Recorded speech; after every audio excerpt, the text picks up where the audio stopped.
Ewan ko sa'yo. Hindi ka na nga nakakatulong sa gastusin dito sa bahay. Puro sakit pa ng ulong binibigay mo sa akin. Hindi ko naman kasalanan na mamroblema kayo sa mga utang nyo. Ang galing nyo naman kasi mangutang tapos hindi naman kayo marunong magbayad. Karmahin sana kayo sa ginagawa nyo. Panginoon ko, bakit ako nagkaroon ng ganito?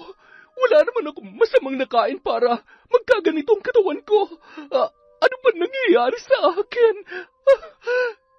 Nay, pati po sa mukha nyo meron na rin. Kumakalat na po sa katawan nyo ang mga sugat. At saka, ang lansa po ng amoy, Nay. Parang may mga gumagapang sa mga sugat ko. Ang kati-kati. Aray! Ang hapde! Ano man ang pagkakautang ko sa inyo, wala kayong karapatang gawin sa akin to. Napakasama nyo. Wala kayong kasing sama. Taon 2012, Sorsogon. Habang nababalot ng dilim ang buong paligid, naghihintay pa rin sa bahay ni Aling Sonia si Rita.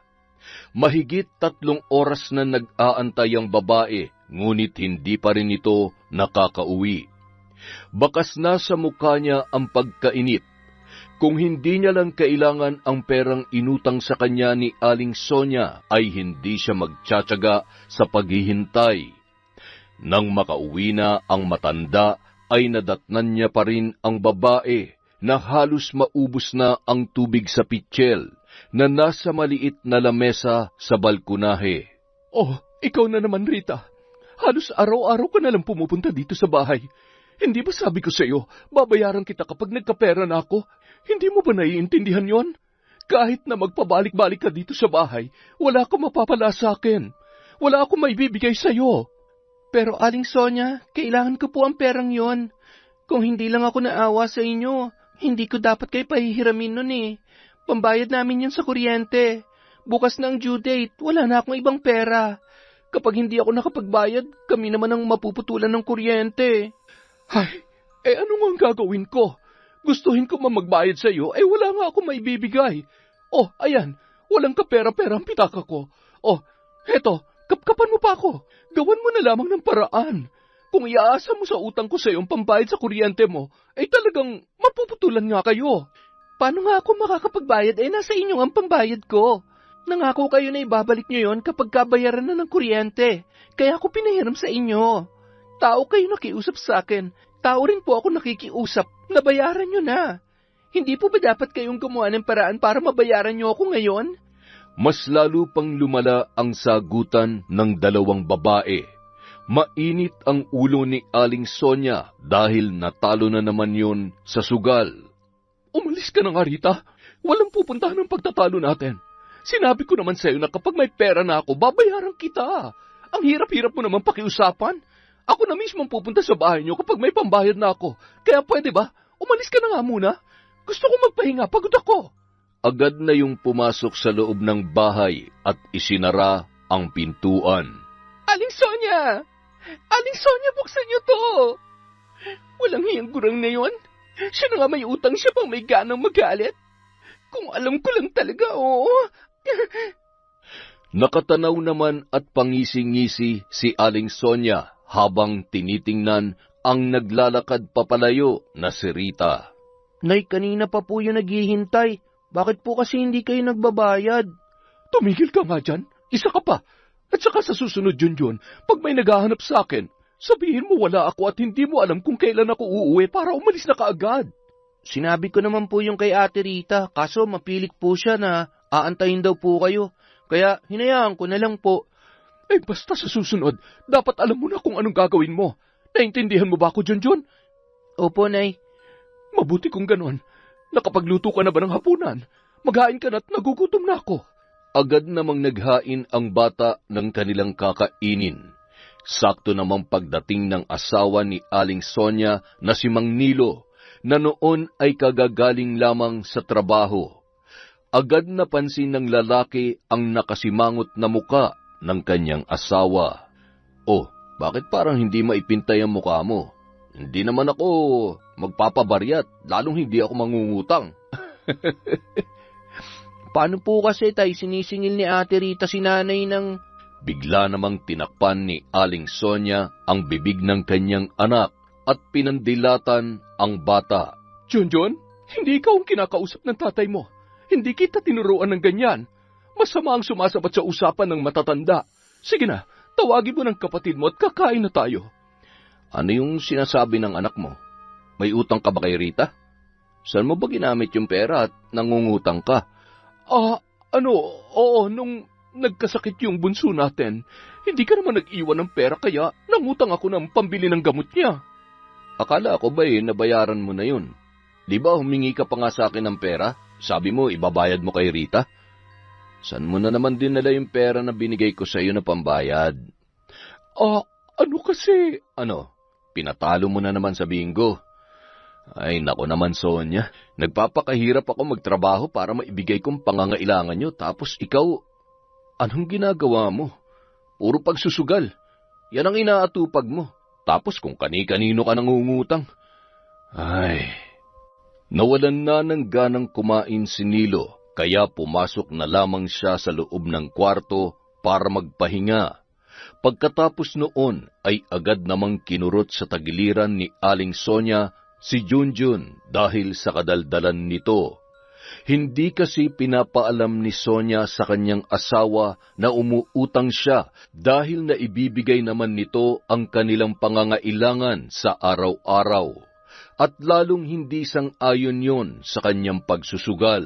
Ngunit dahil mabisyo at maluho ang babae, madalas siyang naiinggit sa kanyang mga kaibigan tuwing may bago silang gamit at hindi nito mapigilan na mangutang para makabili at makipagsabayan sa mga yun. Kinabukasan, Ikaw na naman! Ang aga-agay nandito ka na naman para mangulit sa lintik na perang yan? Hindi ka ba talaga marunong umintindi? Wala pa nga akong pera! Wala! Hindi naman kita tatakbuhan, Rita. Kung makasingil ka, akala mo naman napakalaki ng utang ko sa'yo. 2,000 lang yon. Hindi ka makatulog. 2,000 lang? Pambihira naman, Aling Sonia. Sana kung gaano kayo kagaling makipag-usap kapag nangungutang kayo, ganon din kayo kaayos makipag-usap kapag sinisingil na kayo. Nung nangungutang ka, saksakan ka ng bait. Ngayon na sinisingil ka na, ikaw pang may gana magalit. Ang kapal naman ng mukha nyo. Maluha-luha na lamang na umuwi sa kanilang bahay si Rita at nangangamba na baka tuluyan na silang maputulan ng kuryente. Natitiyak niyang magagalit ang kanyang asawang si Ariel dahil matagal na nung iniabot sa kanya ang pambayad sa kuryente. Kinagabihan, habang naghahapunan ang mag-anak ay bigla na lang dumilim ang buong kabahayan. Ano nangyari? Bakit bigla namatay ang mga ilaw? Ba't may kuryente naman ang mga kapitbahay? Bakit tayo lang ang nawala ng kuryente? Rita, nakapagbayad ka ba? Habang nagsisindi ng gasera si Rita, pautal-utal naman itong sinagot ang tanong ng kanyang asawa. Ano kasi, hindi ako nakapagbayad kanina. Ano? Bakit? Di ba binigyan na kita ng pambayad? Sobra pa nga yun ah. Alam mo naman na due date na ngayon, bakit hindi ka pa nagbayad? Ano kasi, yung perang pambayad natin, nahiram muna ni Aling Sonia. Dadalhin daw kasi sa ospital yung anak niya. Sabi niya sa akin, ibabalik niya na lang, kaya pinahiram ko naman. Naawa ako sa kanya. Hindi ko naman alam na hindi siya magbabayad. Ilang beses na rin akong nagpabalik-balik doon, pero wala daw talaga siyang pera eh. Napabuntong hininga na lamang si Ariel at itinuloy ang kanyang pagkain. Halos hindi makatulog ang mag-anak dahil sa sobrang alinsangan nung gabing yon. Kinabukasan, nagpasya ulit na makiusap ni Rita kay Sonia dahil sa nangyari sa kanila nung gabi. Ilang ulit na kumakatok si Rita at tinatawag si Sonia, ngunit hindi ito sumasagot. Alam niya na nandoon ang anak dahil wala naman yung pasok. Ngunit kahit maging ang bata ay hindi siya magawang pagbuksan ng pinto. Nababatid niya nung mga oras na yon na pinagtataguan lamang siya ni Aling Sonia. Aling Sonia, buksan niyo po itong pinto. Alam ko na nandyan lamang kayo sa loob. Aling Sonia! Shh! Huwag kayong maingay mga anak. Magsasawa din yung babae na yan. Wala akong panahon para makipag-usap sa hindi marunong makaintindi. Pero Nay, nakakaawa naman po si Ate Rita. Baka kailangan niya rin po ng pera, kaya kayo sinisingil. Ay, pwede ba manahimik ka nga dyan? Maya-maya, biglang natahimik ang buong paligid. Ang buong akala ni Sonia ay umalis na ang babae. Kaya nagmadali na itong umalis para pumunta na naman sa bingguhan. Hindi pa nakakalayo si Sonia sa kanilang bahay, nanlaki ang kanyang mga mata at nagulat nang bigla siyang harangin ni Rita na nooy nakaabang at nagtatago pala sa likod ng isang puno. Sinasabi ko na nga ba pinagtataguan niyo lang ako? Alam kong nandun ka lang sa bahay niyo kanina. Hindi mo ako masisisi, Rita, kung pinagtataguan kita. Nakakainis ka na kasi. Paulit-ulit na lang tayo. Hindi mo ba naiintindihan ang sitwasyon ko? Ako pa talaga nakakainis at kailangang umintindi. Mas nakakainis na po kayo. Pinahiram ko kayo dahil naawa ko sa inyo. Pero sana naman, maawa rin kayo sa akin. Naputulan na kami ng kuryente dahil sa inyo. Aba, huwag mong isisi sa akin kung bakit kayo naputulan ng kuryente. Ako ba dapat ang magbayad noon? Kayo nga. Hindi ako nakapagbayad dahil nasa inyong pera ko. Kaya nga po ako naniningil. Utang yon at obligasyon nyo na magbayad lalo na't kailangan ko rin ng pera. Sana naiisip nyo rin po yon. Pwede ba wag mo akong sigawan dito sa kalsada? Bahala ka dyan. Iniwan ni Aling Sonia ang babae na tila walang pakialam. Nagngingit-ngit naman sa pagkainis si Rita pero wala naman siyang magawa para mapagbayad yon. Sinubukan na lamang ni Rita na manghiram sa kanyang kumare na pambayad ng kanilang kuryente dahil sigurado siya na magagalit ang kanyang asawa kapag umuwi yon na wala pa ring kuryente sa kanilang bahay. Mabuti na lamang at nakahiram ito at agad na nakapagbayad para makabitan na ulit ng kuryente. Kinahapunan, habang papauwi si Rita, nakasalubong niya naman si Mang Nilo. Nahihiyaman ay binanggit niya ang tungkol sa utang ni Aling Sonia. Sige Rita, huwag ka mag-alala. Sa susunod na araw, pag nakuha ko na yung sahod ko ay maglalaan ako ng pambayad sa'yo. Pasensya ka na ha? Maraming salamat po Mang Nilo. Nagkautang na rin po kasi ako para makabayad ng kuryente namin eh. Sige, kunin mo na lang sa asawa ko. Iiwan ko sa kanya. Maaga kasi akong umaalis at minsan naman, ginagabi na ako ng uwi. Makalipas ang 2 araw, pagkatapos ni Rita sa mga gawaing bahay, ay agad na pumunta yon kila Aling Sonia, ngunit pagdating niya roon, ay nakagayak na yon para umalis. Ay nako, ang aga-aga masisira na naman ang araw ko. Nakausap ko po si Mang Nilo nung nakaraan. Magbibigay daw ho siya sa inyo ng pambayad sa akin. Alam ko po nakakasahod niya lang kahapon kaya po ako naparito. Baka naman po, mabayaran niyo na ako. Nag-iwan naman ata siya ng pambayad bago siya umalis. Nag-iwan siya ng pera pero para sa pagkain ng mga anak ko yon. Uunahin ko pa bang utang ko sa'yo? Ay, pasensya na. Gipit talaga kami ngayon. Nakapagbayad ka naman na ng kuryente kaya sa susunod na lang kita babayaran, ha? Hindi mo na kailangan puntahan pa ako dito. Ihahatid ko na lamang sa bahay niyo. Aling Sonia, umutang lang din po ako para makabayad na sa kuryente.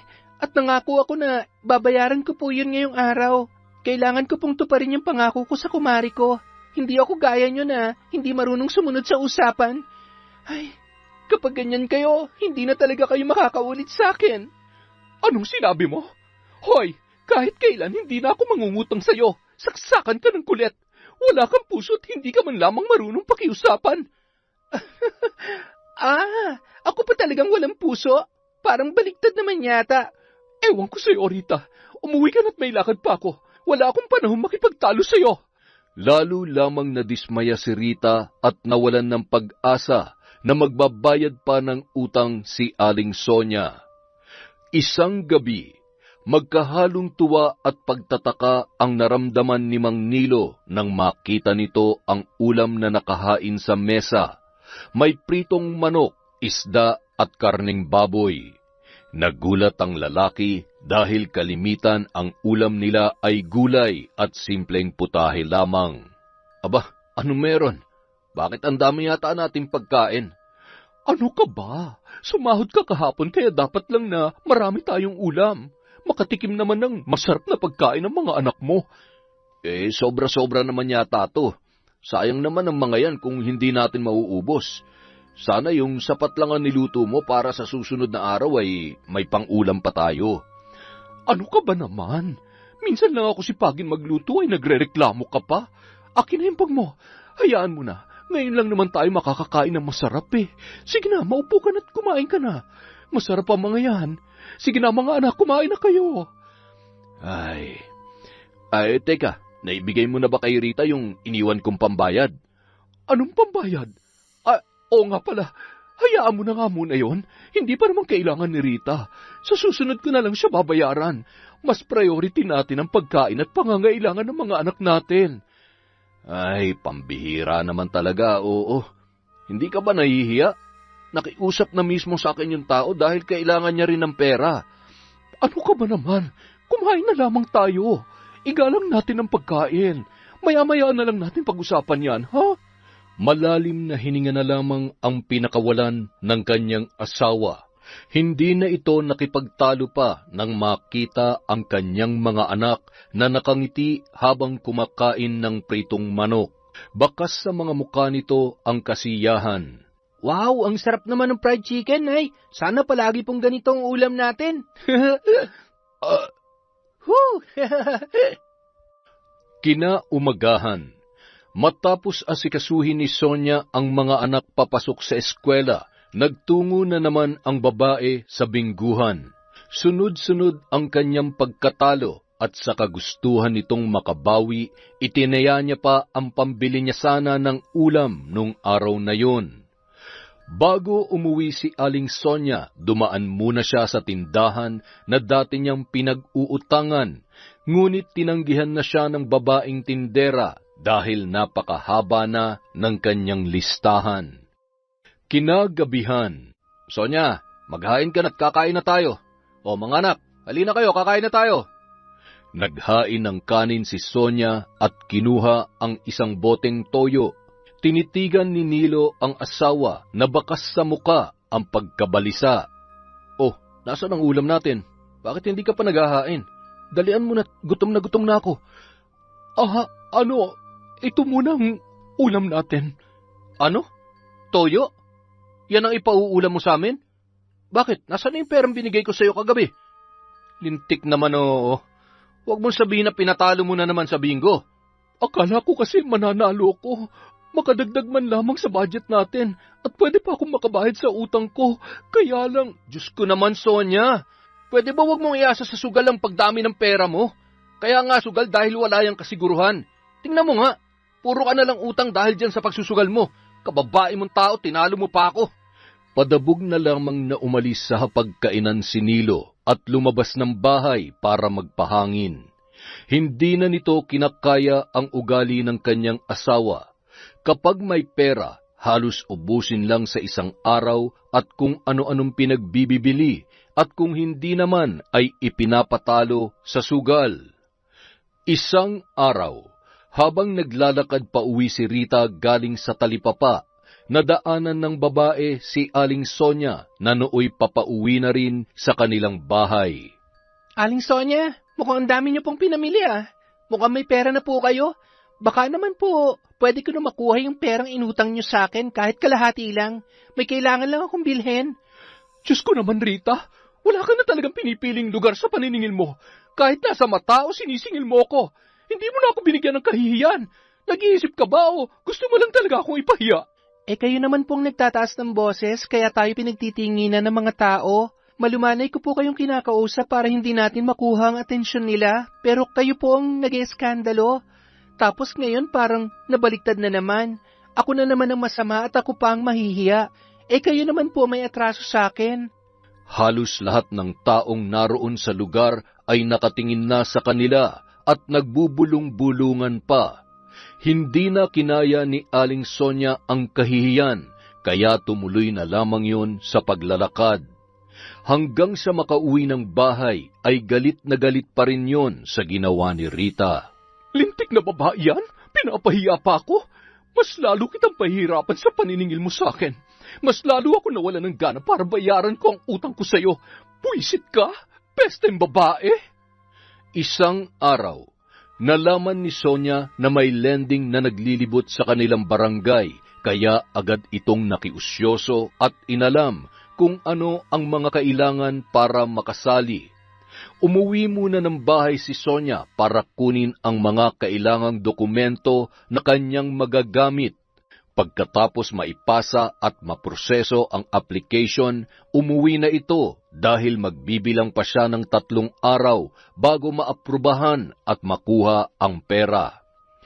Habang naglalakad pa uwi, nakasalubong niya ang isa sa mga nagtitinda ng pabango at damit na taga doon din sa kanilang barangay.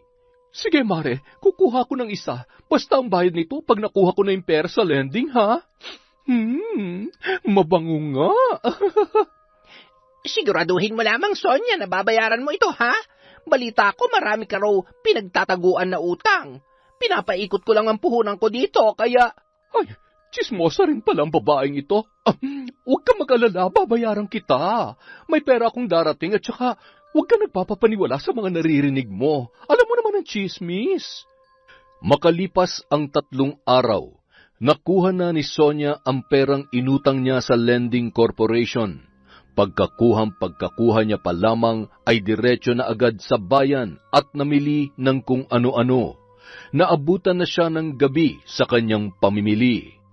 Habang bumababa sa sasakyan at bitbit ang mga pinamili, pinagtinginan siya ng mga kapitbahay at hindi nakaligtas sa mapanghusgang mga mata ng mga ito. Tingnan mo yan si Sonia. Akala mo kung sino mapera? Inutang lang naman sa lending ang pinambili niyan. Inuna pa talaga mga kaprikyo sa buhay niya kesa bayaran ng mga utang. Hindi na nahiya. Ang kapal ng mukha. Hoy, pinag-uusapan niyo ba ako? Mga inggitera, bakit hindi rin kayo umutang kung gusto niyo? Huwag niyo akong pakialaman kung ano ang gawin ko sa pera ko. Hindi naman ako humihingi ng pambayad sa inyo, ah. Nang makarating sa kanilang bahay, sinalubong ng mga anak si Sonia. Tuwang-tuwa ang mga ito dahil sa mga pasalubong ng kanilang ina. Wow, Nay, ang dami niyo pong pinamili. May mga damit at laruan pa. Oo nga, Sonia. San ka na naman kumuha ng pinambili mo niyan? Huwag mong sabihin na nangutang ka na naman. Hindi ka na naman nag-iisip. Wala na nga tayo maipon, puro ka pa utang. Nanghinayang naman ako kung hindi ako uutang. Sayang ang insurance na ino-offer nila. Isa pa, halos lahat nga ng taga dito sa atin ay sumali na. Huwag kang mag-alala. Maliit lang naman ang babayaran natin linggo-linggo. Ano? Linggo-linggo ang hulog? San ka naman kukuha ng panghulog? Buwan na ng sweldo ko. Ay, nako. Itong sinasabi ko sa'yo, ikaw ang bahala dyan, ha? Ay, Sonia, ano ka ba naman? Paano pag hindi ka nakahulog? Alam mo kapag hindi ka tumigil sa kakautang mo, sigurado, 1 araw makukulong ka. O kaya may mangkukulam na lang sa'yo. Alam mo ako nahihiya dyan sa mga pinaggagawa mo eh. Huwag ka na mag-alala, Nilo. Wala pa naman akong nababalitaan na nakulong dahil sa utang. Kaya hindi ako natatakot. Isa pa, ako nang bahalang dumiskarte. Utang ko to, kaya huwag ka naman problema dyan, ha? Ay, ewan ko sa'yo. Hindi ka na nga nakakatulong sa gastusin dito sa bahay. Puro sakit pa sa ulong binibigay mo sa akin. Aba, nanunumbat ka ba? Obligasyon mo naman na buhayin ang pamilya mo. Hindi na nga ako maganda ugaga sa mga gawain dito sa bahay at sa pag-aasikaso sa mga anak mo. Tapos sasabihan mo pa ako na walang naitutulong? Alam ko naman, pero ang akin lang sana, matuto ka naman magtipid. Ikaw lang din naman ang inaalala ko. Huwag puro luho at utang. Halos lahat ng sweldo ko napupunta lang sa pambayad ng mga utang mo at pambili mo ng mga hindi naman natin kailangan. Ay, nako. Hindi na nakipagtalo pa si Aling Sonia sa kanyang asawa. Inayos niya na lamang ang kanyang mga pinamili at maya-maya biglang may kumatok sa kanilang pintuan.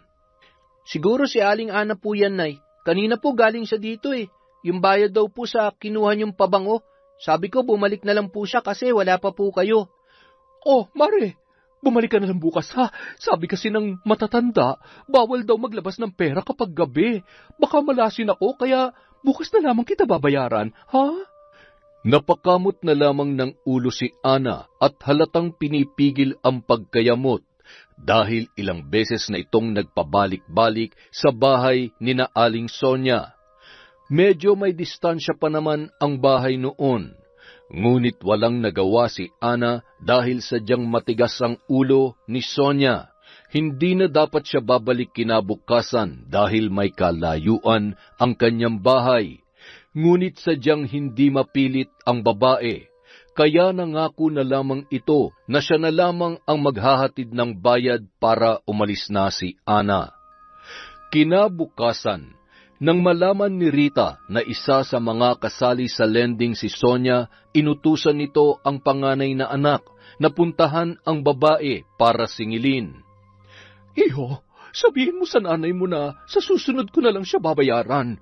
May nakalaan na kasi sa perang nakuha ko. Sabihin mo, wag nga siya masyadong atat.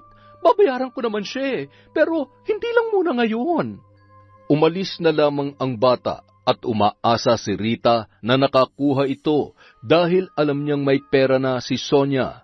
Ngunit wala itong ibinigay ni Cinco. Sinabi na lamang sa kanya ng bata kung ano ang pinasasabi ni Aling Sonia. Sumusobra na talaga yan si Aling Sonia.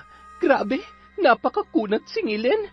Panay pangako na magbabayad kapag may pera na. Ngayon na nagkapera, hindi pa magawang magbayad. Hindi na maubusan ng palusot at dahilan. Nakakainis talaga. Hayaan mo na lang, Rita. Sasakit lang ang ulo mo sa ganyan tao. Kung ayaw magbayad, huwag mong pilitin. Sa susunod, piliin mong taong pautangin mo nang hindi ka ma-stress sa kakasingil. Sinisingil na rin ako ng nautangan ko na pinambayad ko sa kuryente natin . Kaso, mukhang hindi na talaga siya magbabayad. Huwag mo nang isipin yon. Ako nang bahalang dumiskarte ng pambayad. Para naman hindi ka mapahiya sa kumari mo. Sige na, alis na ako. Baka malit pa ako sa trabaho, ha? Pagdating sa trabaho, nakahiram si Ariel sa kanyang kaibigan ng pambayad sa inutang ni Rita. At pagka-uwi nito ay agad niyang ibinigay sa asawa.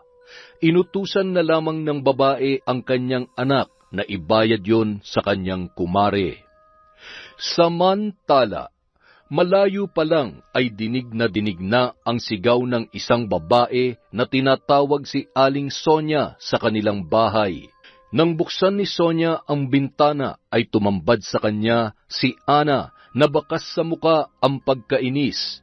Maghapon na kasing naghihintay ang babae na bayaran ni Aling Sonia, ngunit katulad ng kanyang nakagawian, hindi na naman siya tumupad sa usapan. Pasensya ka na, Ana. Hindi ako makaalis ng bahay Ang dami ko kasing kinagawa. Pwede bang sa susunod na araw ko na lang yun bayaran? Wala na palang natira sa pera ko Mapuputulan na kasi kami ng kuryente kaya yun ang una kong binayaran. Nag-init ang ulo ni Ana sa mga palusot ng babae. Hindi tuloy nito napigilan ang sarili na makapagsalita ng masama dahil sa sobrang panggigigil. Sige, sa'yo na nga lang yung utang mo. Abulay ko na lang yan sa'yo. Sinungaling! Buisit! Abat, bastos tong Ana na to Akala mo kung sino? Ang pangit naman ng tinitinda. Yung pabango parang tubig lang ang laman. Gusto mo isoli ko na lang sa'yo at isaksak mo dyan sa baga mo? Hindi na pinansin ni Ana si Aling Sonia at nagmadali nang umalis sa lugar na yon. Hinayaan niya na lamang at kailanman ay hindi na niya kinulit na bayaran ang utang noon sa kanya. Makalipas ang isang buwan, habang nagsasampay ng nilabhan na mga damit si Aling Sonia, bigla nitong natanaw ang dalawang lalaki na paparating. Dali-dali nitong binitawan ang ginagawa at nagtago sa may likod ng kanilang bahay. Tao po, dito po ba nakatira si Aling Sonia? Sino po sila? Dito ba nakatira si Aling Sonia? Opo, nanay ko po siya. Bakit po? Nandyan ba nanay mo? Nag-ikot ng tingin si Junjun at napatitig sa mga damit na nakasampay. Bakas sa mukha nito ang pagtataka dahil kanina lamang ay nandoon ang kanyang ina sa labas. Ano po? Hindi na natapos ng bata ang sasabihin nang mapalingon sa may kanto ng kanilang bahay na nakasilip ang ina na sinesenyasan ang kanyang anak. Wala po siya dito ngayon eh. Ano po bang kailangan niyo sa nanay ko? Pakisabi na lang sa nanay mo na ilang linggo na siyang hindi nakakahulog sa utang niya. Pag hindi ka mo siya nakabayad, ipapabarangay na namin siya. Malaki pa naman ang inutang niya sa amin. Sige po. Makakarating po kay nanay. Sige, maraming salamat ha. Tutuloy na kami. Babalik na lang kami sa susunod na linggo. Sana naman maabutan at makabayad na yan nanay mo. Pagkaalis ng dalawang lalaki ay agad naman lumabas si Aling Sonia kung saan siya nagkukubli.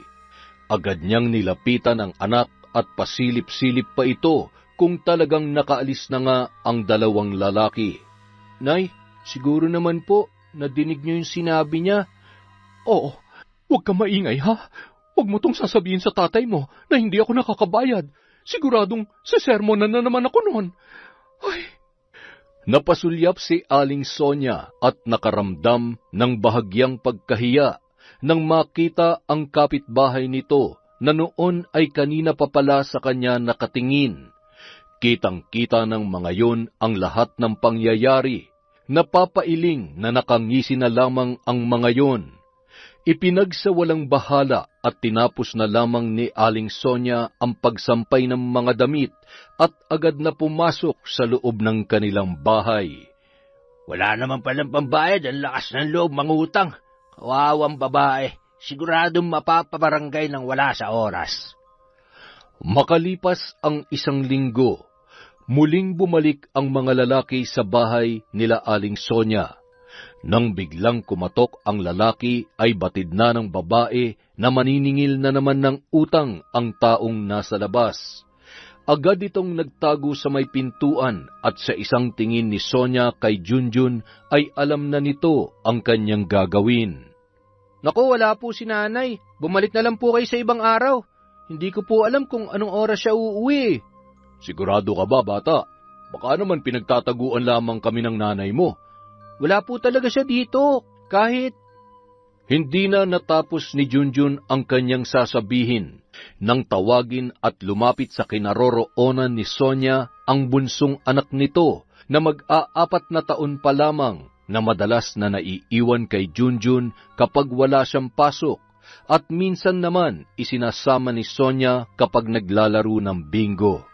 Aling Sonia, alam ko po na nandyan kayo sa loob, kaya lumabas na po kayo. Palagi nyo na lamang po kaming pinagtataguan. Wala nang nagawa pa ang babae. Halos matunaw na sa hiya nang lumabas at hinarap ang mga maniningil. Nako, pasensya na po kayo. Wala po talaga akong pambayad ngayon eh.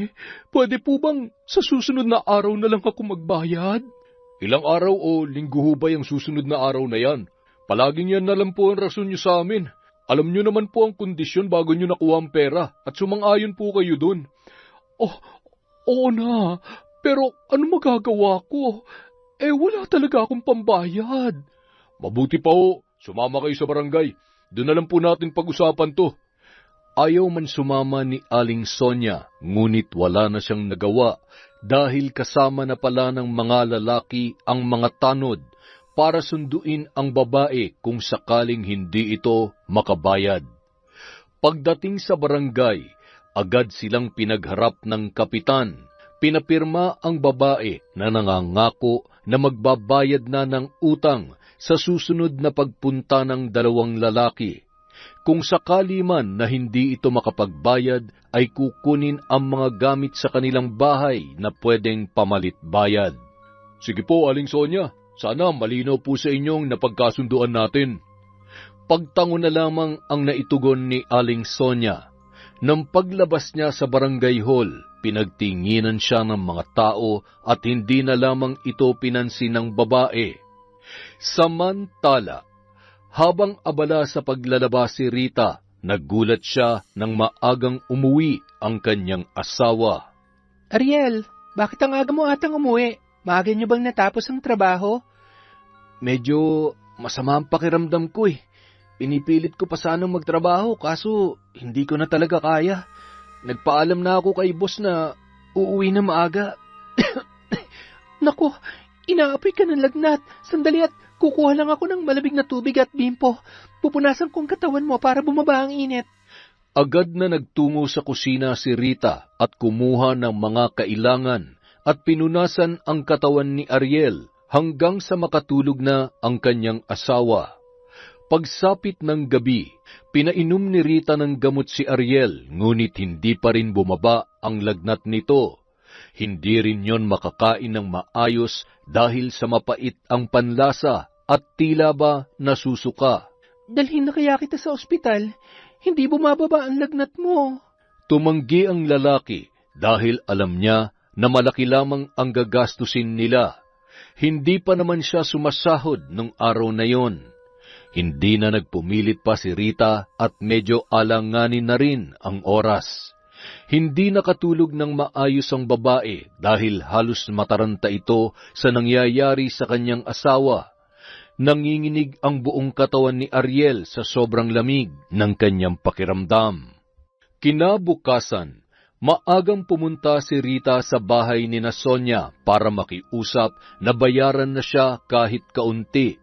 Nagbaka sakaling maawa ang babae kapag nalaman nito na may sakit ang kanyang asawa. Aling Sonia, nakikiusap po ako.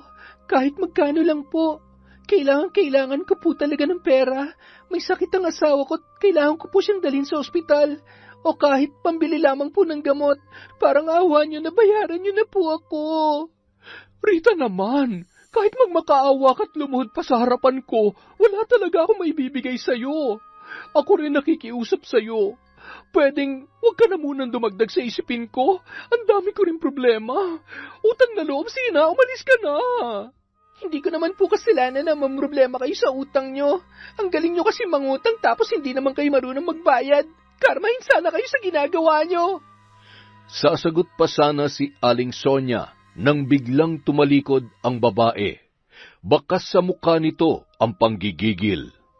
Samantala, pagbalik ni Rita sa bahay, nadatnan niya ang asawa na nakabaluktot at balot ng kumot. Nanginginig dahil sa matinding lamig na nararamdaman nung mga oras na yun. Nagpasya na ang babae na dalhin sa ospital ang kanyang asawa. Naiwan lamang sa bahay ang anak nitong panganay at ang bunso. Hinabilin niya na lamang sa kapitbahay na tingnan-tingnan ang mga yun. Dahil sa sobrang taas ng lagnat ni Ariel, nagpasya ang doktor na i-confine ang lalaki at may inabot kay Rita na reseta na kailangang mabili agad. Saglit lang, Ariel. Iiwan muna kita dito. May pupuntahan lang ako. Kailangan natin makabili ng gamot para gumaling ka na. Umalis na ang babae na dala ang reseta, ngunit walang kasiguruhan na mabibili niya ang mga gamot na yon dahil halos barya na lamang ang natira sa kanyang pitaka. Binili niya na ng gatas ang konting pera na naitago niya at ang iba ay ibinayad sa tricycle papunta sa ospital. Diyos ko, saan kaya ako kukuha ng pera para makabili ng gamot ng asawa ko? Tulungan niyo po ako. Lumapit si Rita sa kanyang mga kakilala para humiram ng pera na pambili ng gamot. Sa kabutihang palad, nakahiram siya at nagmamadaling bumili at nakabalik na ng ospital. Pasensya ka na, Ariel, kung medyo natagalan ako, ha? Ito na ang gamot. Uminom ka na para bumaba na yung lagnat mo. Teka, saan ka kumuha ng pambili? Sabi ko naman sa'yo, sa bahay na lang ako magpapagaling eh. Mga halamang gamot lang. Yun ang katapat nito. Napagastos patuloy tayo. Ano ka ba? Huwag mong problemahin ang pera. Ang mahalaga gumaling ka kaagad. Mas lalo tayo mahihirapan kapag lumala yung sakit mo. Kaya huwag ka na mag-alala sa gastos. Ako na munang bahalang dumiskarte. Habang binibitawan ni Rita ang mga katagang yon, ramdam ng babae sa loob niya ang sobrang pag-aalala kung saan kukuha ng pera. Ngunit sinabi niya na lang ang lahat ng yon para lumakas ang loob ng kanyang asawa at hindi na ito mamroblema. Baka mas lalong makasama pa yon sa kanyang kondisyon. Kinabukasan, medyo bumaba na ang lagnat ni Ariel, ngunit hindi pa yon pinayagan ng doktor na lumabas ng ospital dahil may mga gagawin pang laboratory tests sa lalaki para malaman kung bakit hindi agad nawala ang kanyang sakit. Magaling na ako, Rita. baka pwede na tayong lumabas. Kapag tumagal pa ako dito, mas lalo lamang lalaki ang babayaran natin. Narinig mo naman ang sinabi ng doktor, hindi pa pwede. Huwag kang makulit. Ang pera, makukuha pa natin yan, pero ang buhay iisa lang. Kaya hanggat hindi ka pa lubusang gumagaling, hindi tayo uuwi. Makalipas ang ilang sandali, umuwi si Rita para tingnan ang mga anak na iniwan sa kanilang kapitbahay. Kumuha na rin siya ng mga damit ni Ariel at ng iba pang mga kakailanganin. Bago bumalik sa ospital, naisipan niya muling magbaka sakali kay Sonia na makakuha ng pera. Tulad ng dati, ganun pa rin ang sagot ng babae. Wala pa rin itong pakialam sa kanyang pinagdadaanan. Umalis si Rita na maluha-luha dahil sa hindi nito malaman kung saan pa siya kukuha ng perang pambayad sa ospital. Samantala, dinukot ni Rita ang natitirang barya sa kanyang bulsa at bumili ng tinapay sa nadaanan niyang bakery. Pagkatapos makuha ang tinapay, muli siya naglakad at hindi mawala sa kanyang isip kung paano niya mababayaran ang ospital. Tulala habang patuloy sa paghakbang, ngunit tila wala sa sarili. Bumalik ang kanyang diwa nang biglang may kumalabit sa kanya. Ineng, pwede ba akong manlimos? Kahit barya lamang. Nagugutom na kasi ako. Marumi ang damit ng matanda at mahaba ang kulay puti nitong buhok. Medyo nakakatakot ang itsura, ngunit ang nakaagaw ng kanyang pansin ay ang bitbit nitong litrato ng isang babae. Pasensya na po, wala na po akong pera. Pero heto po, sa inyo na po itong tinapay. Ito na lang po ang may bibigay ko sa inyo. Maraming salamat, Ineng. Teka, mukhang may problema ka. Napakalalim ng iyong iniisip. Ano bang bumabagabag sa'yo? Wala po, ayos lang po ako. Hindi ka ayos, Ineng. Alam ko na may mabigat kang pasanin. Dahil sa pangungulit ng matanda, hindi na napigilan ni Rita na pumatak ang kanyang mga luha. Napaupo ang dalawang babae sa isang upuan na yari sa simento at nagsimulang ikwento ni Rita ang kanyang problema sa matanda. Kahit mukhang may pagdududa na baka may problema sa pag-iisip ang matanda, wala na siyang pakialam dahil maayos niya naman itong nakakausap.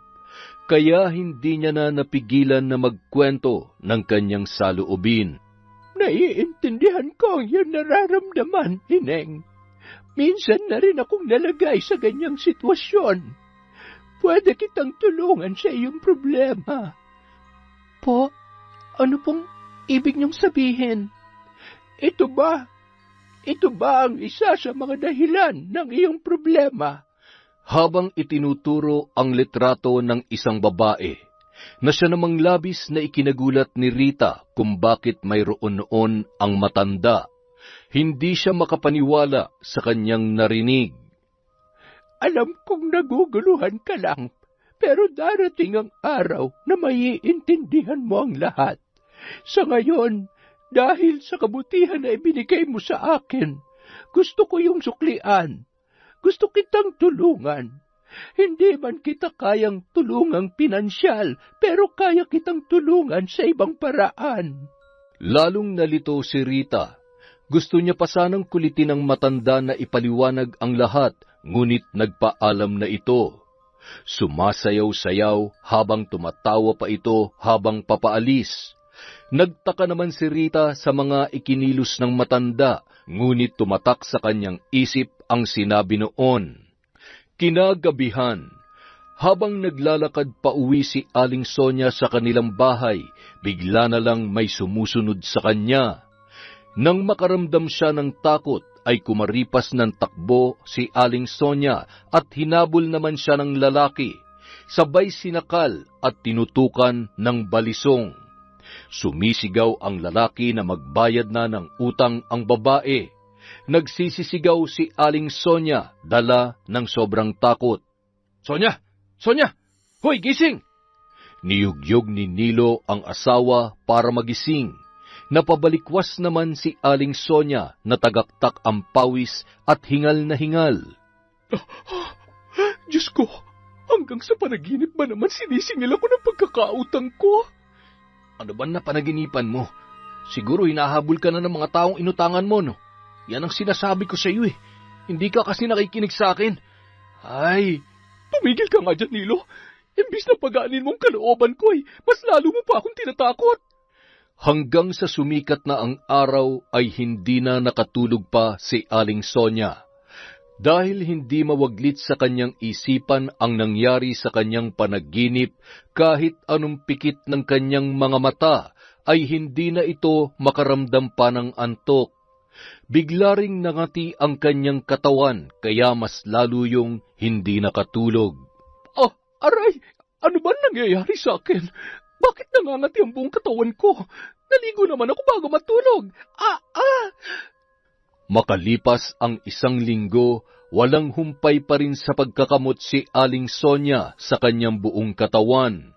Dahil sa sobrang pangangati na kanyang nararamdaman, hindi niya na namalayan na nasusugat na ng kanyang mga kuko ang iba't ibang parte ng kanyang katawan. Isang araw, dahil sa sobrang init at pangangati na kanyang nararamdaman, minabuti nito na maligo na lamang, baka sakali na yun ay maibsan. Nang ibuhos ng babae ang 1 tabong tubig sa kanyang katawan, napasigaw siya nang dumampiyon sa kanyang likurang bahagi. Aray, bakit ang hapdi ng likod ko? Agad niyang tinawag ang anak niyang si Junjun para tingnan ang kanyang likod. Dahan-dahang itinaas ng anak ang damit ng babae. Nanlaki ang kanyang mga mata nang makita ang napakaraming sugat sa likod ng kanyang ina. Namumula at ang ibang sugat ay nagnanaknak na. Nay, ano po nangyayari sa likod nyo? Bakit? Ano bang meron? Napakahapdi at ang kati. Ang sakit-sakit din. Mabilis na tumakbo si Junjun papunta sa kwarto at kinuha ang salamin, tsaka itinutok sa likod ng kanyang ina para makita ni Sonia kung gaano na kalala ang mga sugat sa kanyang likuran. Panginoon ko, bakit ako nagkaroon ng ganito? Wala naman akong nakain na kung ano para magkaganitong katawan ko. Ano ba nangyayari sa akin? Nay, pati po sa mukha nyo meron na rin. Kumakalat na po sa katawan nyo ang mga sugat. At saka, ang lansa po ng amoy, Nay. Hinablot ni Sonia ang salamin na hawak ni Junjun at agad na itinapat yon sa kanyang muka. Napasigaw at maluha-luha ang babae nang makita ang kanyang itsura. Nay, baka po binabarang na kayo, tulad po nung sabi ni tatay. Marami na po kasi may galit sa inyo. Baka isa sa inutangan nyo ang may kagagawan nito. Anong barang ang pinagsasasabi mo dyan? Ano ba naman ang alam mo tungkol sa mga ganung bagay? May napanood po ako sa TV. Parang kagaya po na nangyayari sa inyo. 2 lang po ang rason kung bakit kinukulam o binabarang ang isang tao. Marahil dahil daw po sa inggit o kaya naman paghihiganti ng taong may matinding galit. Kumuha ka na nga lang ng dahon ng bayabas at pakuluan mo.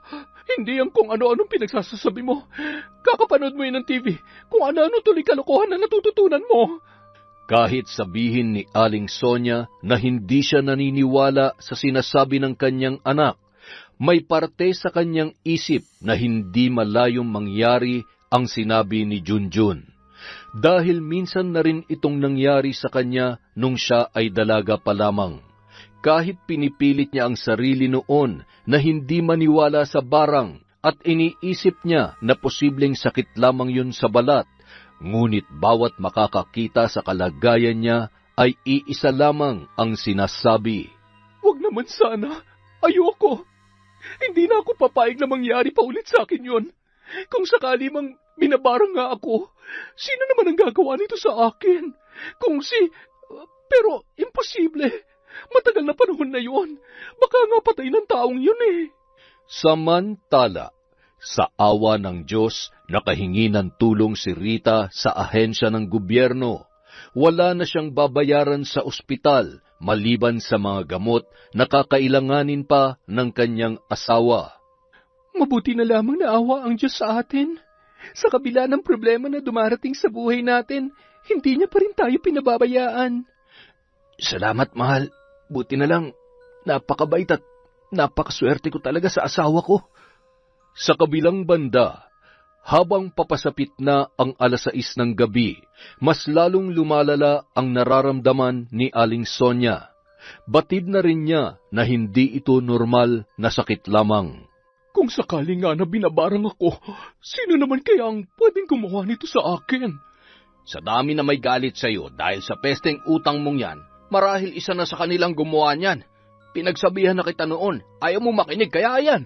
Oo na, tulungan mo na lamang ako na magamot ang mga sugat ko. Sobrang hapdi at sakit na. Ay, tingnan mo yung katawan mo. Halos kahulman ng mga barye ang mga sugat mo. Marami pa sanang gustong sabihin si Nilo para pagalitan si Sonia. Ngunit naawa na ito sa asawa dahil napapahagulhol na yon sa sobrang sakit na nararamdaman. Sinubukang lagyan ng lalaki ng isang likido baka sakaling mawala ang pangangati na nagiging dahilan para mas lalong lumala ang mga sugat ng babae. Napahiyaw at halos maihina sa salawal si Aling Sonia sa sobrang hapdi. Nagtatatalo na ang babae at pinahihipan ang parteng sugat na napapatakan ng likido. Kinahapunan, sinamahan ni Nilo si Sonia na magpatingin sa kilalang albularyo sa kanilang lugar. Pagkarating nila sa bahay ng matanda, naghintay pa sila ng ilang oras dahil marami pa ang nakapilang nagpapagamot. Hindi na rin nagtagal at si Sonia na ang sunod na gagamutin ng albularyo. Hindi ito normal na sugat lamang. May bumabarang sa iyo. Hindi ko matukoy kung anong dahilan niya kung bakit pinahihirapan kanya sa ganitong paraan. Maaaring inggit o galit ang nangingibabaw sa taong may gawa nito sa iyo. Magagamot niyo po bang asawa ko? Mapapagaling niyo po bang mga sugat sa kanyang katawan? Hindi ko maipapangako na gagaling siya agad. Ang tanging maitutulong ko lang sa ngayon ay maibsan ang pangangati ng kanyang sugat para hindi na lumala pa mga yan. Nag-usal ng panalangin ang albularyo habang nakapatong ang kamay nito sa ulo ng babae. Pagkatapos kinuha ang isang maliit na bote na naglalaman ng langis. Gamit ang bula, pinatakan nito ng matanda at dahan-dahang pinahiran ang mga sugat sa katawan ng babae. Pinahanap ng matanda si Nilo ng halamang gamot na kung tawagin ay pansit-pansitan. Dikdikin mo lamang ang mga dahon nito hanggang sa lumabas ang katas at ipahid mo sa mga sugat ng iyong asawa. Gawin mo ito 2 beses sa isang araw. Pagkatapos na maligo sa umaga at bago siya matulog, mapipigilan nito ang paglala ng mga sugat. Ngunit hindi ko maipapangako na gagaling yan agad. Hanggat hindi binabawi ng mambabarang ang sumpa na binigay sa kanya, hindi siya lubusang gagaling. Nagpasalamat ang mag-asawa sa matanda bago sila umalis. Pagkarating ng bahay ay agad naman naghanap si Nilo ng nasabing halaman. Mabuti na lamang at hindi ito gaano kahirap hanapin dahil kahit saan ay tumutubo yon. Sino kayang walang hiya ang gumawa nito sa akin? Hindi kaya si Rita ang bumabarang sa akin? Paano mo naman nasabing si Rita ang may gawa nito sa iyo? Sa pagkakakilala ko, mabait na tao si Rita at sa tingin ko ay hindi niya kayang gawin ang bagay na yan. Siya lang naman ang pwedeng may malaking galit sa akin. Dahil sa hindi ko pagbayad sa utang ko sa kanya, siya lang ang halos araw-araw na sinisingil ako noong nakaraan. Nagkataon lang ba na simula nung mangyari ito sa akin ay hindi na nagpaparamdam ang babaeng yon? Hindi niya na ako kinukulit. Hindi na umimik pa si Nilo dahil ipinagdidiinan talaga ng kanyang asawa na si Rita ang may kagagawan ng lahat ng nangyayari sa kanya. Kung tama man ang hinala ni Sonia, hindi masisisi ng lalaki si Rita kung nagawa ito sa kanyang asawa. Marahil ay napuno na ng galit ang puso ng babae. Ipinagpasa Diyos na lamang ni Mang Nilo ang lahat na sana ay muling magkaroon ng pag-unawa at kapatawaran ang puso ng taong may gawa noon sa kanyang asawa. Makalipas ang ilang araw, may kaunting pagbabago sa katawan ni Sonia. Hindi na gaanong nangangati ang mga sugat nito, ngunit hindi pa rin tuluyang gumagaling ang mga yon.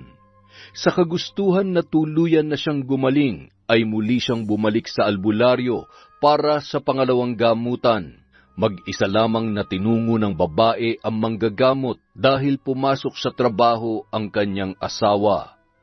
Habang binabaybay ni Sonia ang daan patungo sa albularyo, nakita niya si Rita. Aling Sonia, ano hong nangyari sa inyo? Bakit po napakarami niyong sugat sa katawan? Na paano po kayo? Nagtatanong ka pa? Alam mo kung bakit ako nagkaroon ng sugat sa aking katawan. Ho? Anong ibig niyong sabihin? Hindi ko po kayo maintindihan. Nagmamaang-maangan ka pa? Alam kong ikaw ang nagpapabarang sa akin. Barang? Binabarang ho kayo? Wala ho akong alam sa ibinibintang niyo. Huwag ka na magkaila pa, Rita. Alam kong ikaw ang pwedeng gumawa nito sa akin. Ikaw lang naman ang may matinding dahilan para gawin to. Opo, matindi ang inis ko sa inyo, pero hindi ko ho magagawang ipabarang kayo. Pero sa ugali nyo, kung totoo man na binabarang kayo, siguro dapat magpasalamat pa ako. Kita mo na? Di lumabas din ang tunay na kulay mo. Ikaw talaga may motibo na gawin to sa akin. Umamin ka na agad na babae ka. Sasabunutan na sana ni Aling Sonia si Rita nang dumating ang isang matandang babae na minsan binigyan ng tinapay ni Rita. Ako ang may gawa niyan sa iyo, Sonia. Ha? Ikaw? Nanlaki ang mga mata ni Aling Sonia nang makita ang matanda.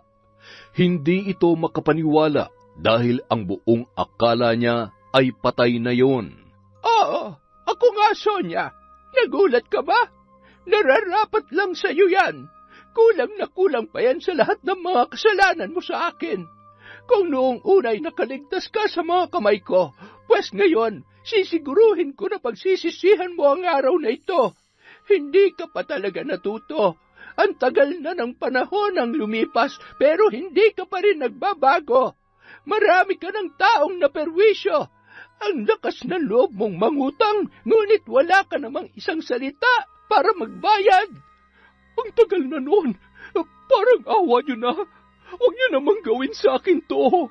Samantala, litong-lito si Rita sa mga nangyayari nung mga oras na yon. Hindi niya maintindihan kung ano ang ugnayan ng dalawang babae at kung ano ang kanilang nakaraan.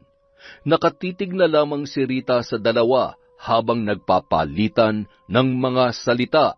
Yan ang napapala ng mga taong hindi marunong tumupad sa usapan. Ilang beses mo kong pinangakuan na babayaran mo ko, ngunit palagi mo lang akong pinagtataguan hanggang sa nagsawa na akong kulitin ka. Alam mo ba ang nangyari sa akin? Nalugi lahat ng paninda ko dahil malaking pera ang nahiram mo. Nangako ka na ibabalik mo yun kaagad. Napakaamo ng mukha mo nang lumapit ka sa akin. Ngunit ikaw pa itong may lakas ng loob na magalit nang sinisingil na kita. Naging miserable ang buhay ko. Naghirap ako ng dahil sa iyo. Ano man ang pagkakautang ko sa inyo, wala kayong karapatan na gawin sa akin to. Demonyo ka! Mamabarang! Ang utang ay utang. Kung hindi ka marunong magbayad, sisingiling kita sa sarili kong paraan. Tignan mo kung anong kalagayan ko ngayon. Halos mamalimos na ako sa kalsada para lamang may makain. Siguro nga, gaya ng sabi mo, matagal ng panahon na yon. Oo, tuluyang ko nang kinalimutan ang lahat at sinubukan kong magpatawad. Pero hindi ko kayang magpikit mata na lamang kung marami ka pang taong maaagrabyado dahil sa ugali mong yan. Kagaya ni Rita. Kung anong ginawa mo sa akin, ganon din ang ginawa mo sa kanya. Siguro inutusan ka ng babaeng ito na barangin ako, ano?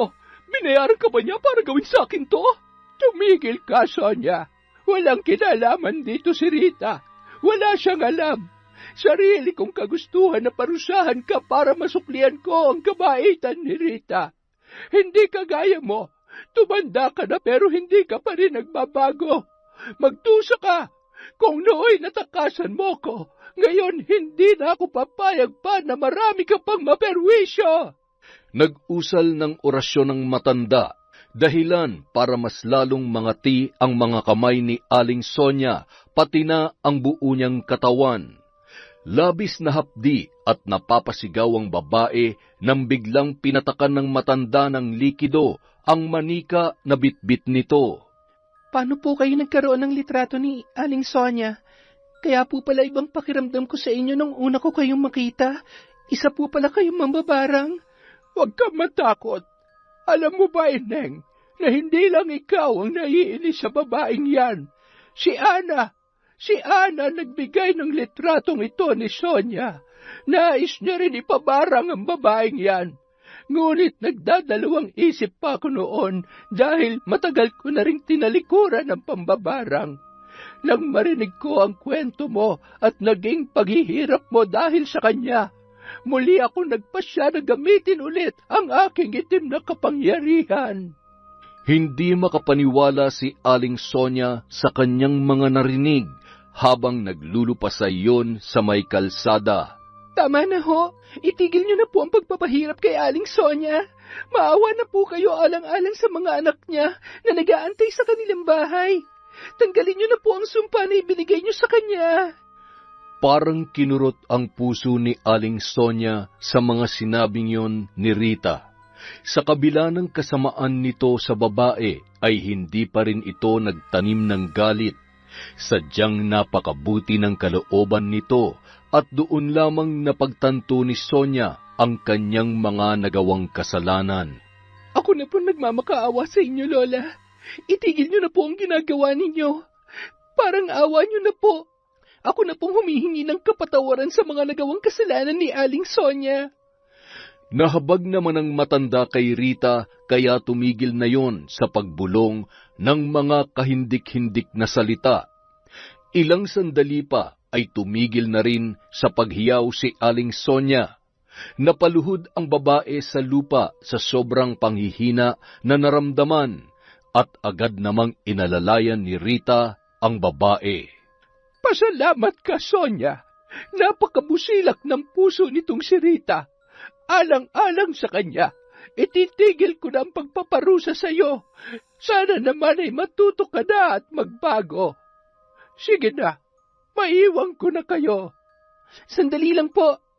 Hindi na pinakinggan ng matanda ang sasabihin ni Rita.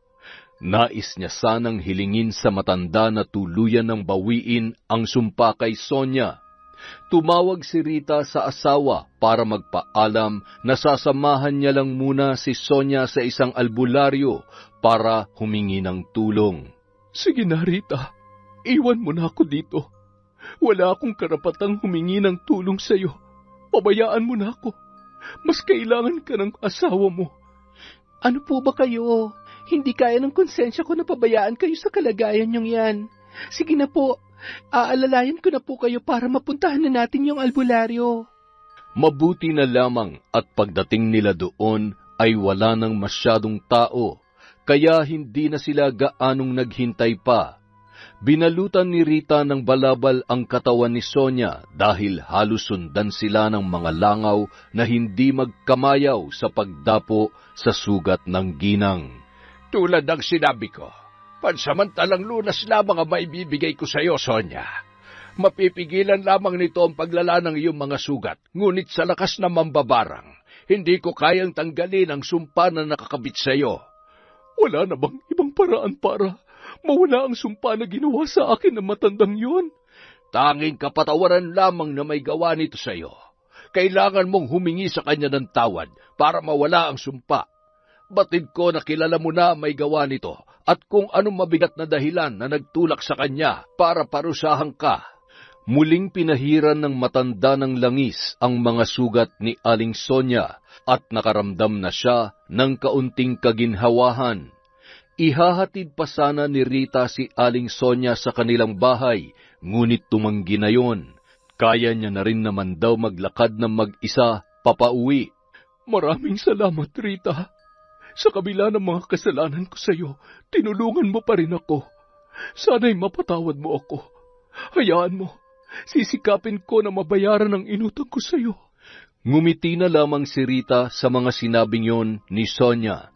Natutuwa siya dahil napagtantunan ng ginang ang kanyang mga pagkakamali. Masaya at may halong awa ang nararamdaman niya para sa babae dahil sa sinapit nito.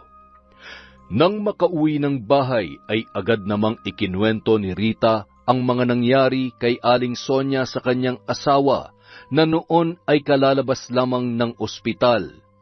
Agad na rin siyang nagluto ng kanilang pagkain. Bilang pasasalamat sa kapitbahay na nagbantay at nag-alaga sa mga bata nung nasa ospital sila, ay inayunan nila yon ng bigas at ulam. Pagkatapos magluto ay agad na rin silang naghapunan. Kung iisipin, kawawa siya, kaya lang, hindi naman natin masisisi yung matanda. Ay, kaya nga. Pero okay na yun dahil natuto na siya at gusto niya naman ng itama ang mga pagkakamali niya. O ayan, kumain ka na marami. Kailangan mo magpalakas. Bilin ng doktor na huwag ka daw magpapalipas ng gutom.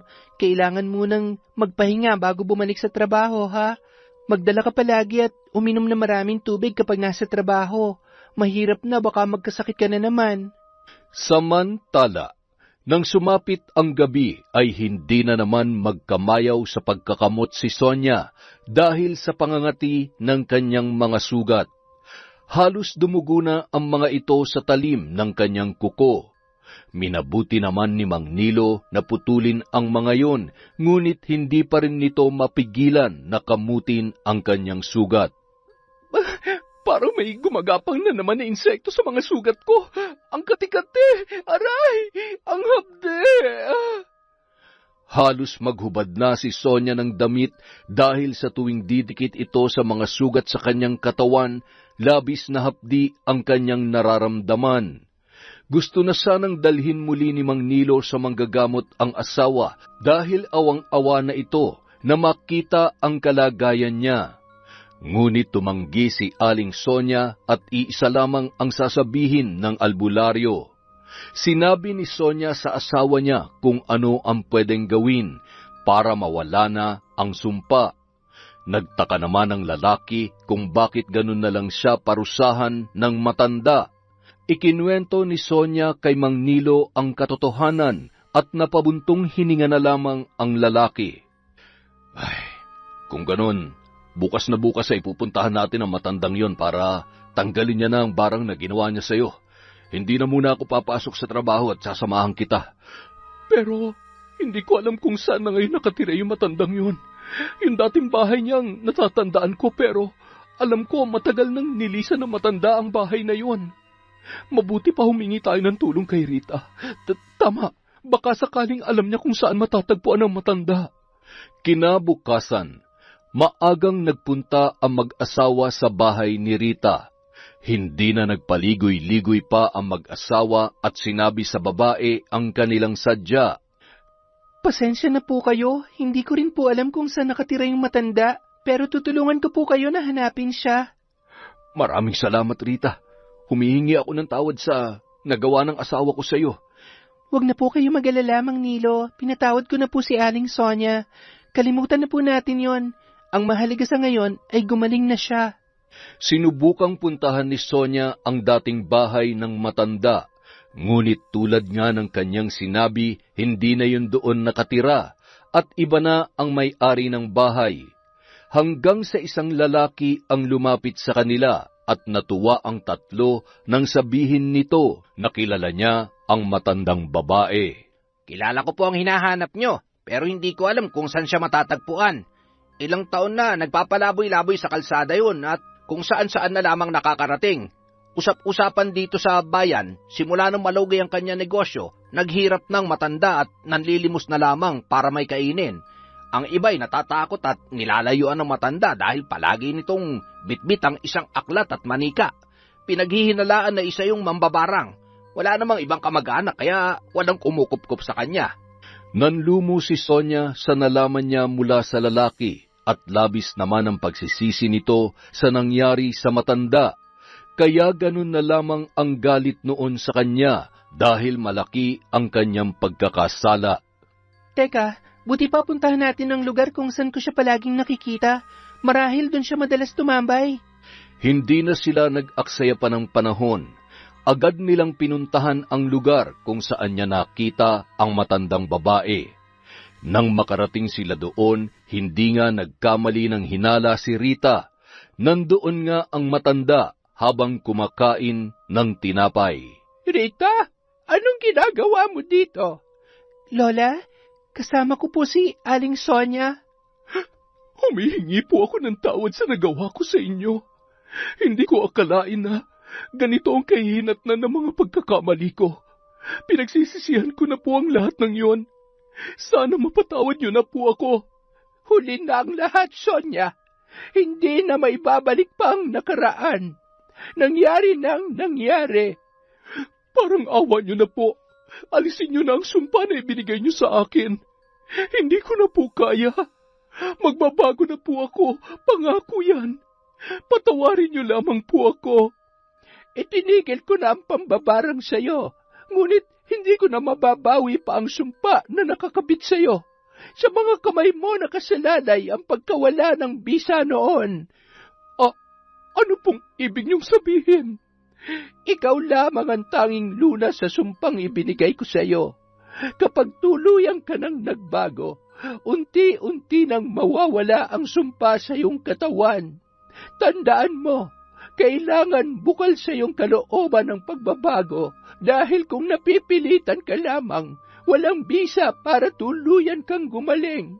At kapag muli kang bumalik sa dati mong pag-uugali, babalik at babalik ang sumpa na nasa iyong pagkatao. Pagkatapos ng usapang yun ay umuwi na sila Aling Sonia. Bago sila umalis, binigyan nila ng pagkain ang matanda. Nagpasalamat naman si Aling Sonia kay Rita sa pagtulong sa kanila sa paghahanap sa matandang mambabarang. Makalipas ang 1 buwan, matapos makuha ni Nilo ang kanyang sahod, hinati-hati ni Sonia ang pera para mabayaran ang kanyang mga pagkakautang. Wala na siyang pakialam na wala sa kanilang matira, basta ang importante ay mabayaran niya lahat ng kanyang hiniraman. Inisa-isa ni Aling Sonyang puntahan ang mga taong pinagkakautangan niya at binayaran. Natuwa naman ang mga ito dahil sa wakas ay nauntog na ang ulo ni Aling Sonia at naisipan na ring magbayad. May mga nagbiru pa na akala nila ay mamamatay na ang babae at iaabuloy na lamang nila ang utang nito. Ngumisi na lamang si Aling Sonia, nagpakumbaba at humingi ng pasensya. Hindi rin tumigil sa pagpapagamot si Aling Sonia sa kanyang mga sugat at unti-unti na ring nakikita ang paghilom ng mga yun. Maraming salamat po, Panginoon ko. At unti-unti nang gumagaling ang mga sugat ko. Pangako, ipagpapatuloy ko na ang nasimulan kong pagbabago.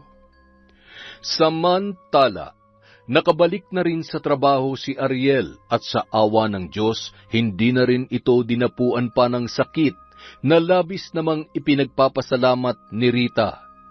Isang araw, habang abala sa paglalaba si Rita, nagulat ang babae nang makita ang paparating na si Aling Sonia. Aling Sonia, napadalaw po kayo. Tuloy po kayo. Salamat, Rita. Dito na lamang ako sa labas. Hindi naman ako magtatagal. Nandito ako para bayaran ang utang ko sa iyo. Aling Sonia, huwag niyo na pong bayaran. Tulong ko na po yun sa inyo. Sa awa ng Diyos, nakakaraos naman po kami at may sobra naman po sa sinasahod ng asawa ko. Rita, kunin mo na ito. Utang ko ito sa iyo. Ang utang ay utang at kailangan bayaran. Pasensya na kung kailangan pa ako maparusahan para mapagtanto ko ang pagkakamali ko. Baka wala na po sa inyong natira. Pwede naman pong sa susunod niyo na ako bayaran. Ayos lang. Basta ang mahalaga, mapanatag ng kalooban ko. At wala na akong iisipin ng mga utang. Pagkakasyahin ko na lang ang natirang pera para sa pangangailangan namin. Sige po, kayo po ang bahala. Maraming salamat po. Basta kung may kailangan po kayo, huwag kayong mahiya na lumapit sa akin. Basta po, babayaran niyo ako pag sinisingil ko na kayo, ha? Nagtawanan na lamang ang dalawang babae at hindi na rin nagtagal si Aling Sonia. Umalis na yon habang pinagpapatuloy ni Rita ang paglalaba. Makalipas ang 2 linggo, tuluyan nang nawala ang mga sugat sa katawan ni Sonia na labis naman na pinagpapasalamat ng babae. Ngunit hindi pa rin siya pinapatahimik ng kanyang konsensya dahil sa nangyari sa matanda. May kailangan akong gawin para tuluyan ng mapanatag ang kalooban ko at wala nang bumagabag sa isipan ko. Muling nagpatulong si Aling Sonia kay Rita para hanapin ang matandang babae. Sa mahigit kalahating araw na paghahanap, natagpuan nila ang matanda na nakapwesto sa labas ng simbahan habang nanlilimos. Napalunok ng laway si Aling Sonia nang makita ang kalagayan noon. Anong ginagawa niyo rito? Magaling ka na, Sonia. Mabuti naman at natuto ka na. Sana'y magbigay aral sa iyo ang mga nangyari. Opo, at may maganda po akong balita sa inyo. Sumama po kayo sa akin. Sa bahay na po muna kayo tumira. Alam kong ako may kasalanan kung bakit ganyan ang sitwasyon ninyo ngayon. Sana po ay bigyan niyo ako ng pagkakataon na matulungan kayo sa pagkakataong ito. Halos maluha ang matanda nang marinig ang sinabi ni Sonia.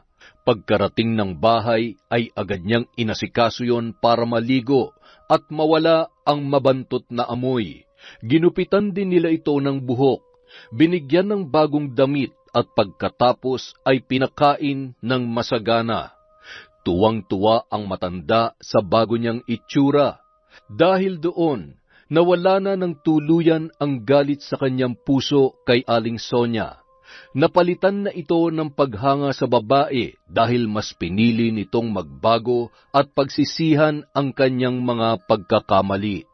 Natutuwa ako at sa wakas ay hindi mo hinayaan ang iyong sarili na lamunin ng maling gawi. Salamat at pinaranas mo uli sa akin ang buhay na normal at magkaroon ulit ng tatawaging pamilya. Pasensya ka na sa nagawa ko sa iyo. Sinunog ng matanda ang aklat ng karunungan at ang manika nito na ginagamit sa pambabarang. Tinalikuran niya na rin ang masamang gawain at muling nagbalik loob sa Diyos. Naghanap na rin ng trabaho si Aling Sonia para makatulong sa kanyang asawa. Habang nasa trabaho ang babae, naiiwan naman ang kanyang mga anak sa matanda. Tumutulong ang matanda kay Aling Sonia sa lahat ng gawaing bahay. Kay sarap sa pakiramdam na magkaroon ng isang pamilya na kailanman ay hindi ko naranasan.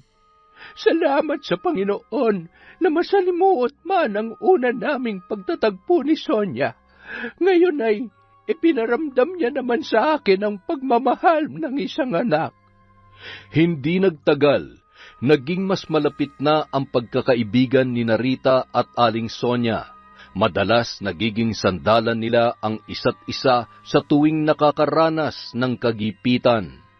Ang sarap pala sa pakiramdam kapag wala kang tinatakbuhang utang.